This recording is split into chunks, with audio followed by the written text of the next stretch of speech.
Ngayong natapos na ang eleksyon sa US ay muling nanalo si Ginoong Donald Trump bilang Pangulo. Isang makabuluhang panawagan ang inilabas po ni Ginoong Brad Garlinghouse, siya po ang CEO ng Ripple.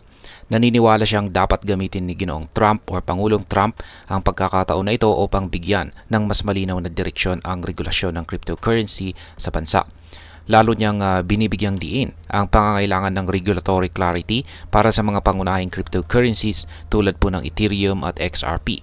Ayon po sa kanya, malaga rin ang pagpapalit ng liderato sa US Securities and Exchange Commission o SEC upang mas maging bukas ito sa mga patakarang makakripto.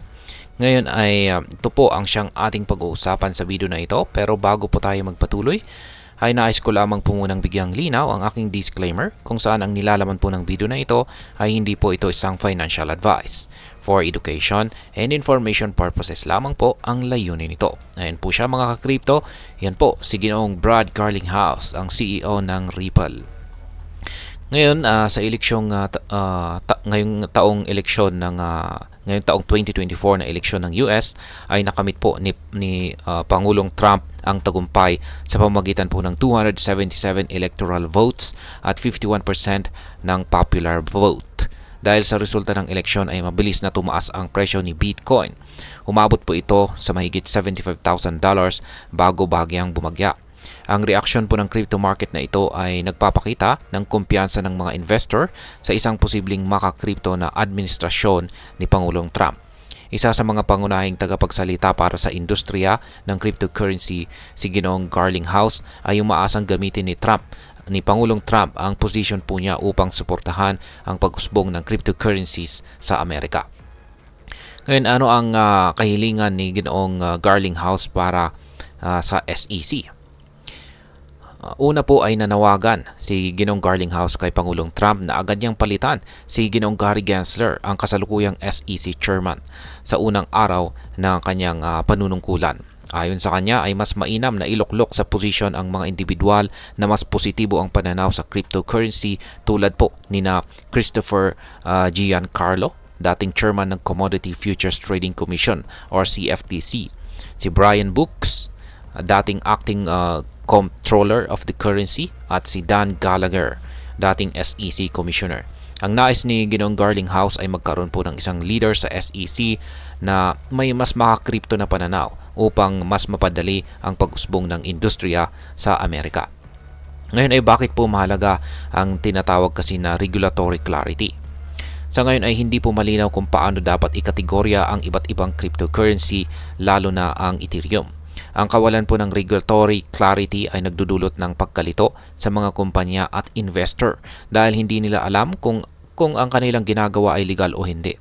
Isa sa mga pangunahing issue kay Ripple ay dahil sa mahabang laban nito sa SEC ukol sa XRP ay kinwestiyon kung dapat bang ituring ito na security. Sa puntong ito ay nanawagan si Ginoong Garlinghouse ng mas malinaw na mga batas o regulasyon na malinaw na magtutukoy kung ano ang mga asset classifications ng iba't ibang cryptocurrencies. Sa gayon ay mabibigyan po ng katiyakan ang mga kumpanya at mga investor na ang kanilang mga investment at operation ay sumusunod sa batas. Ngayon ay ano naman po ang magiging epekto ng regulatory clarity para sa mga cryptocurrency tulad ni Ethereum?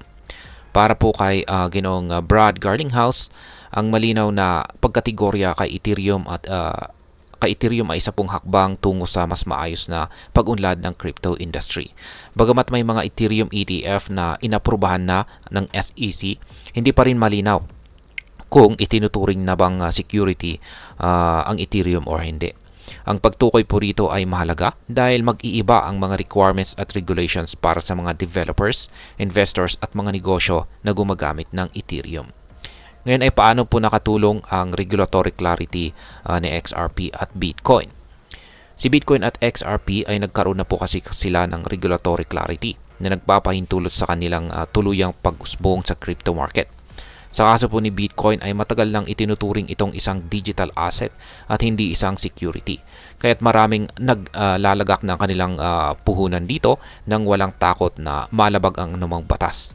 Samantala si XRP naman, bagamat naging mahaba at masalimuot ang laban nito kay SEC, ay mas nagiging malinaw na ngayon kung saan ito nakatayo bilang isang cryptocurrency. Ngayon ay ano naman ang opinion ni Ginoong Garlinghouse sa pag-introduce ng Central Bank Digital Currency or CBDC. Si Pangulong Trump ay nangako po kasi siya na hindi siya mag-i-introduce ng isang Central Bank Digital Currency or CBDC. Sa pananaw po ni Ginoong Garlinghouse ay mabuting ideya ito dahil pinangangalagaan nito ang decentralization ng mga cryptocurrencies na siyang pangunahing halaga at layunin ng industriya. Ang pag-introduce po ng CBDC ay maaaring magdulot ng malaking epekto sa kalayaan at kakayahan ng crypto market na makapag-operate ng hindi kontrolado ng isang central authority. At ayan ang pagbanggit po ni Ginoong Garlinghouse sa magpangalan ng posibleng leader ng SEC na mga crypto, pati na rin ang pagsulong ng bipartisan na pagsasabatas ng Digital Asset Market Structure Bill ay nagpapakita ng kanyang determinasyon na gawing sentro ang kripto sa ekonomiya ng Amerika. Umaasa po siyang ang administrasyon Trump ay hindi lamang magbibigay ng mas maluwag at malinaw na regulasyon, kundi susuportahan ang pag-usbong ng crypto industry sa pamamagitan po ng mas maayos na pulisiya at patnubay. Ngayon ay kung susundin po ni Pangulong Trump or ang administrasyon ni Pangulong Trump ang mga mungkahi ni Ginoong Garlinghouse, maaari nitong baguhin ang landscape ng cryptocurrency sa US. Ang pagkakaroon po ng malinaw na regulasyon ay magdudulot ng mas kumpiyansang mga investor. Mas mapapabilis ang pagsulong ng mga makabagong teknolohiya at mas magiging bukas ang pamilihan sa mga crypto investments. Sa kabuuan, makakatulong po ito upang gawing ang Amerika ang sentro ng blockchain technology at cryptocurrency innovation sa buong mundo. Gayunpaman ay mahalaga pa rin na magkaroon ng tamang balanse, isang regulasyon na nagpoprotekta sa mga consumer at investors ngunit hindi nakakasakal sa pag-usbong ng teknolohiya. Sa ganitong paraan ay makakamit ang tunay na potensyal ng crypto habang napapanatili ang proteksyon ng market at ang mga buyers. At ayan, hanggang dito na lamang po tayo sa video na ito mga ka-crypto. Sana po ay inyong nagustuhan ang aking paliwanag sa video na ito. Kung inyo po itong nagustuhan ay pakiclick lamang po ang like button nito. Marami pong salamat sa panonood. Ingat po tayo lagi at God bless po sa ating lahat.